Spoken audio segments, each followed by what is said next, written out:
کیونکہ اگر کوئی مرد آپ کو ہاتھ پیلے کر کے ساتھ لے جاتا ہے، آپ کو عزت دیتا ہے، آپ کو بیوی بناتا ہے، تو اس سے بہترین مرد اس دنیا میں کوئی ہو نہیں سکتا. لیکن اگر کوئی شخص آپ سے کھیل کر نکل جاتا ہے تو اس سے بدترین مرد بھی دنیا میں کوئی نہیں ہو سکتا. تو یہ مردوں کی تربیت پہ ڈیپینڈ کرتا ہے کہ ان کی تربیت کیسی عورت نے کی ہے، کیسی ماں نے کی ہے. کیا ان کی ماں نے ان کو یہ سکھایا ہے کہ ایک پاکیزہ عورت کی عزت کیا ہوتی ہے، کیا معنی رکھتی ہے.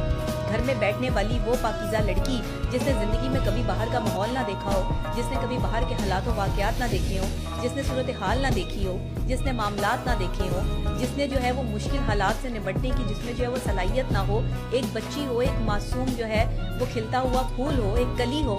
اس کو رونٹ کے نکلنے والا یہ مرد جو ہے، اس کی جذبات سے کھیلنے والا، ایموشن سے کھیلنے والا، اس کے جسم سے کھیلنے والا یہ مرد جو ہے یہ بھول جاتا ہے کہ یہ کسی کی بیٹی بھی ہے، کسی کی بہن بھی ہے، کسی کی عزت بھی ہے. اور وہ بیٹی بھی اس مرد کے پیار میں جو ہے وہ یہ بھول جاتی ہے کہ وہ کسی کی بیٹی ہے اور کسی کی بہن ہے، کسی کی عزت.